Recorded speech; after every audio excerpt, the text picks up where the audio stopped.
Welcome everyone. I'm really excited. I'm sitting here with Henning. Henning is a leading expert within data-driven investment. He's also a founder of Børslabbet in Sweden, and also Henning is one of 3 co-founders in Stockmate here in Denmark. Welcome, Henning. Thank you. Who are you? What's your history? My background is I have a PhD in physics. The thing that I'm doing mostly nowadays is in finance, where I've been specializing in data-driven strategies. And what made you choose that angle? How did you end up in finance after studying physics? So when I started doing my PhD, I get a salary and I wanted to save that. And a key thing there I understood was that you can invest some of your savings and they will grow for you and you will get some passive income and even greater income in the future. And one of the key things there is that you want to have a high rate of return. And being a researcher, my nature was that I really go into understanding, reading the papers, what works and so on. Basically, you could replicate these strategies, like what do the best investors do, by having a data-driven approach. Like you could do a rule-based way of doing the same things as the greatest investors have done historically. So you could say you take a more scientific approach? Yes. To investment? Yes. So basically seeing what has worked and implement that in your investments. And now recently, like the past 30, 40 years, you can quite quickly find it through quantitative studies. So there's a lot of articles, a lot of support seeing that there are mispricings in the market. This is what you exploit by doing data-driven strategies. And from this, you ended up starting a company as well, Børslabbet. Yes. Tell me a little bit about Børslabbet and why you started it. Yeah, so you need to do a lot of research in order to find the best type of investment strategies. And this is kind of what I dedicated a few years of my life to. And then Børslabbet is kind of the outcome of that. So helping retail investors to invest in these strategies. So you could say all of the hours you have put down into analyzing, testing what works, what doesn't work, that is now made available? Yes. Through the service? Yes. And now lately, you've gone into Denmark with the company Stockmate, where you're one of 3 co-founders. Why Denmark? I got a lot of requests from investors outside of Sweden because there's no similar service in other Nordic countries. So that's why I thought it's a perfect opportunity to expand in Denmark.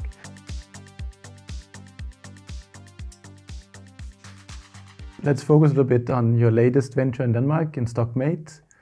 Could you briefly tell me about what is the service about?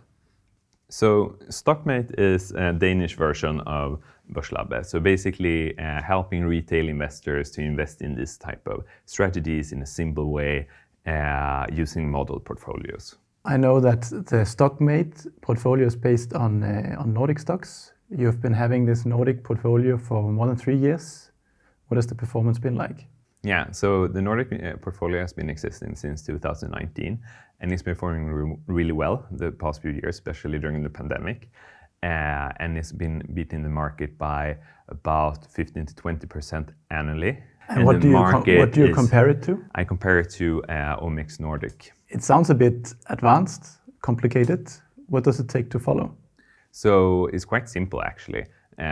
You just have 2 strategies with 10 stocks in each. There are so in total 20 stocks, and these are updated every 3 months. And we do come with this model portfolio where you just follow the updates. You see exactly which stocks you should change.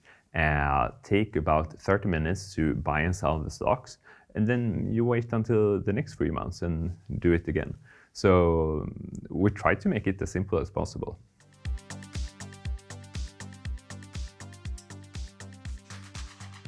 Now we'll go a little bit into the practical implementation of the strategy. Who is the service made for, and does it take any prior experience with investing? So the service is made for like retail investors. You can be from beginner to an experienced investor. We will show it for you. Could you explain the steps that you need to go through? Yes. So first, you need to open an account at Stockmate. And then second, you need to choose an investment platform of your choice. in order to buy and sell stocks. And then third, you need to choose the portfolio that you want to invest in. And there's the Nordic portfolio, and there's also the sustainable portfolio. So the final step is that you select the amount you want to invest, and then you invest in the 20 stocks in the portfolio. What is the difference between the Nordic and the sustainable portfolio? They're basically having the same strategies, but where we have a filter for the sustainable portfolio. So we exclude stocks coming with fossil fuels, gambling, tobacco, and weapons. And then you can also use your personal preferences in order to filter out stocks that you don't want to include in your portfolio as well.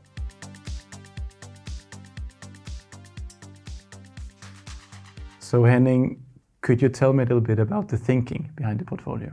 So the portfolio is based on 3 well-known concepts. It's basically momentum, its value, and its quality. How well does it work here compared to in the US? I think it's a bit underexploited here in the Nordic region, so it's worked even better the past 20 years. So with your momentum, you're trying to follow a trend. How do you specifically build your momentum strategy? So with momentum, you want to find the stocks that have the highest price increase. And the 10 stocks that are in the StockMate portfolio by momentum, how are they chosen? You choose them by taking the top 10 stocks out of this criteria of 3, 6, and 12 months price increase. And then we also have a quality factor where you kind of remove the stocks with the low quality. So you have filtered out, you can say, low quality companies or pitfalls? Yes. Would it be fair to say? Yes. So these low quality companies and pitfalls we have filtered out through something which is called Piotrowski F-score.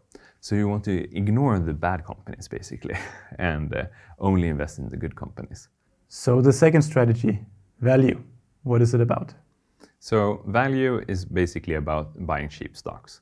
By cheap, you mean like low price to earnings, low price to sales. So basically, you want to buy something which is trading really low, like the market cap of the company is low compared to what it earns and what the sales and so on. The idea there is that markets overreact to negative news. When there are negative news about the company, like they have lower earnings or lower sales and so on, the people usually try to sell. And then about 100 years ago, Benjamin Graham came up with this idea that the market is sometimes overreacting to this. And he had this idea of intrinsic value. So basically, the intrinsic value is the value of the company. And if you buy with a large discount to that, which the market sometimes sell it for, then you will earn great returns, which was also implemented by Warren Buffett. And he's been one of the greatest investors in all time. So we talked about value, we talked about momentum. Does it make sense to combine these, and why? You want to combine them because they are usually not that correlated. They work in different times. So in brief, what is the effect of combining them?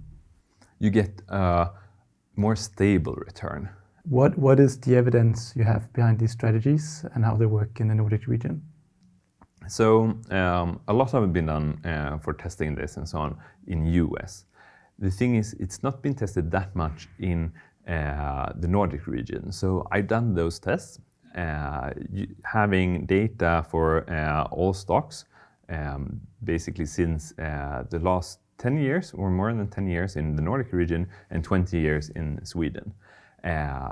From that, I can show, or I've taken the best strategies in the US and shown that they work really well in the Nordic region. How many stocks from each strategy does the portfolio consist of?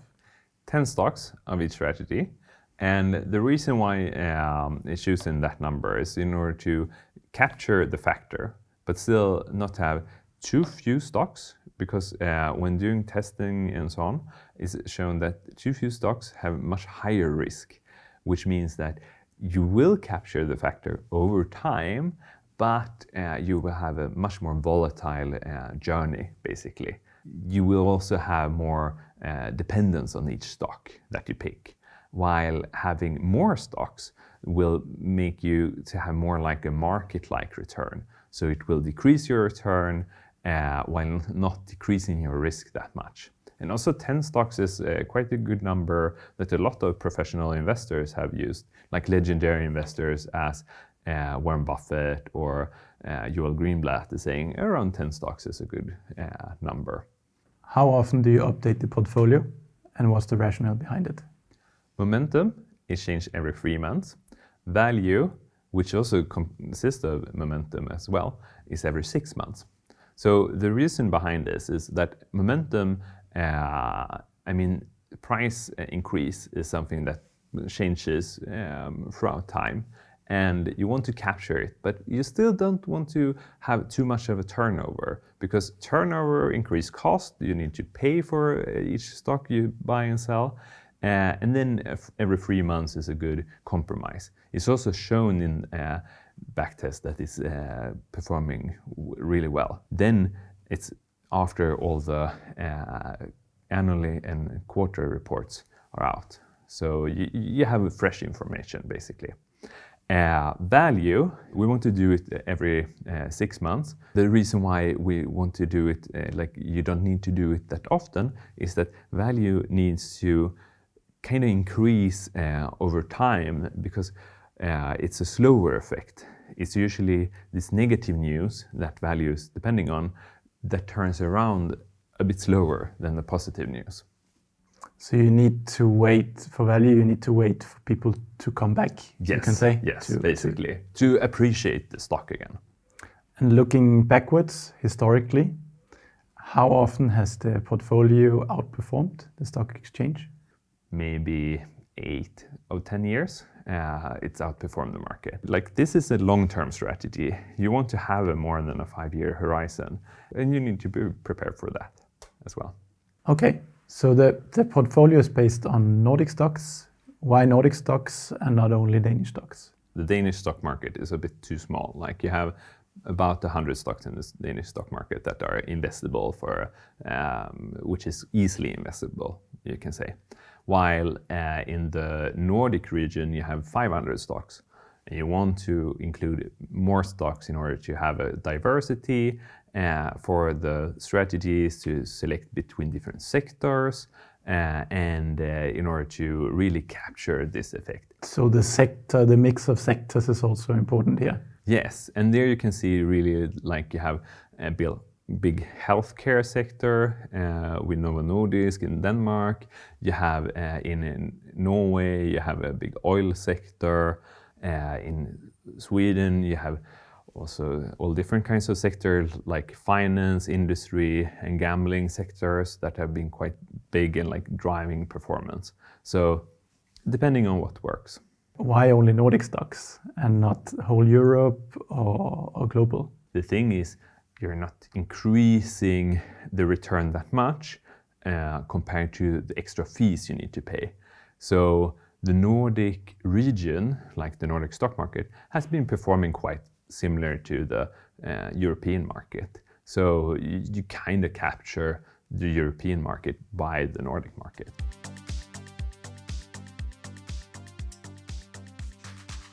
So one of the questions that popped to my mind is, of course, if data-driven investment works so well, why isn't everybody doing it? So the reason is twofold.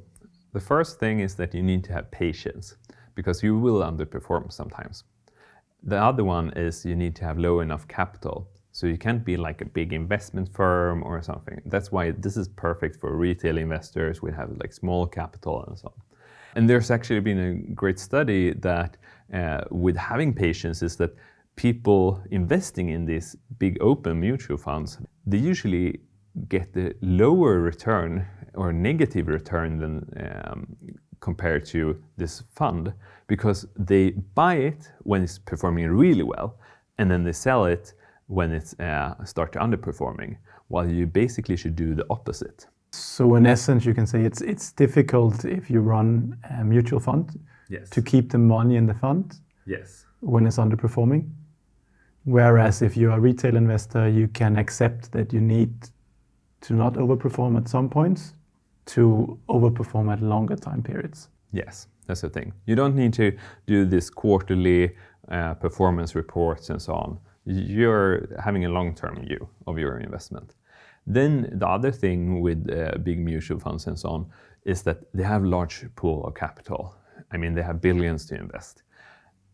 Investing in this type of small companies, which are quite good for retail investors to invest in, it's hard for them. So, and they also will affect the market. So it's been like this range of opportunities a bit limited in the amount of capital it can be. It's still quite large for retail investors, like you can have many retail investors, but if you have like a big pension fund, it's too limited. So the big pension funds, they could not invest in as small companies as the strategy can, and a retail investor can No. do. No. When it comes to the largest companies, they are quite efficiently priced and so on. It's hard to get an edge there. But when it comes to the small companies where you as a retail investors can invest in, there you have a huge edge. So data-driven investment is actually one of the areas where a retail investor has an advantage. Yes.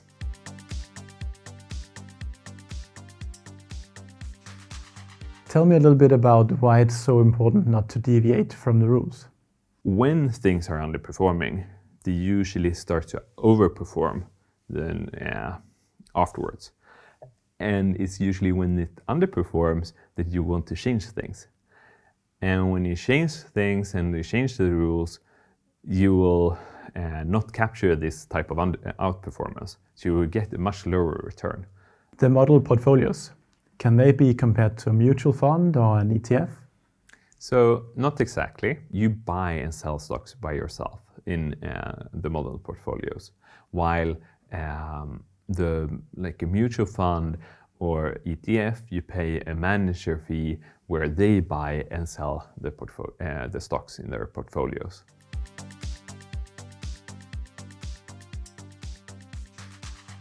Okay, Henning, we are reaching the end of this small interview. Now I really want to know what makes you tick, what's your ambition with this, and what's your vision with Börslabbet and Stockmate? I love investing, basically. I love helping others to invest, and doing this with these quantitative strategies, I think is a perfect way. Really nice combination. And this is what makes me tick. So you're making very advanced, data-driven strategies available for everyone. Yes, because I can do my research and people can invest in these strategies. So you do the hours and they get the benefit. Yes. All right. Thank you, Henning. Thank you.